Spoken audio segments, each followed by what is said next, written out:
Hi everyone, ఈరోజు 4 ఇంగ్రీడియంట్స్తో ఒక మంచి ఐస్ క్రీమ్ ఎలా చేయాలో చూపిస్తాను. స్టవ్ ఆన్ చేసుకుని గిన్నె పెట్టుకుని ఒక గ్లాస్ చిక్కటి పాలు పోసుకుని 3 to 4 స్పూన్స్ షుగర్ వేసుకుని కలుపుతూ ఉండాలి. కార్న్ఫ్లోర్ మిక్చర్ని ఈ పాలల్లో కొద్దిగా వేసుకుని కలుపుతూ ఒక 5 to 10 minutes ఉంచాలి.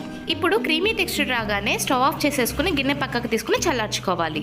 ఇలా చల్లార్చుకున్న దాంట్లో ఒక 1/2 tablespoon వెనిలా ఎసెన్స్ వేసుకుని కలుపుకోవాలి. ఇప్పుడు దీన్ని ఒక 2 to 3 times బ్లెండ్ చేసుకుని ఒక బౌల్లోకి ట్రాన్స్ఫర్ చేసుకుని డీప్ ఫ్రిడ్జ్ లో ఒక 4 to 5 hours పెట్టాలి. అయితే ఫ్రిడ్జ్ లో నుంచి తీసుకున్న ఐస్ క్రీమ్ ని మరొకసారి 2 to 3 times బ్లెండ్ చేసుకుని ఒక బౌల్లోకి ట్రాన్స్ఫర్ చేసుకుని పైన వాటర్ ఏమీ పడకుండా ఒక అల్యూమినియం ఫాయిల్ తో కానీ లేదా ఏదైనా కవర్ తో కానీ కవర్ చేసుకుని దానికి లిడ్ పెట్టేసి డీప్ ఫ్రిడ్జ్ లో పెట్టుకుని ఒక 6 to 8 hours ఉంచాలి. ఇలా 6 to 8 hours తర్వాత మన ఐస్ క్రీమ్ రెడీ అయిపోతుంది. ఇప్పుడు బయటకు తీసుకుని చల్లగా ఐస్ క్రీమ్ ని ఎంజాయ్ చేయొచ్చు. ఒకసారి ఈ 4 ఇంగ్రీడియంట్స్ తో ఇలా ఐస్ క్రీమ్ ట్రై చేయండి. ట్రై చేసి ఎలా ఉందో చెప్పండి. Thank you for watching. Bye.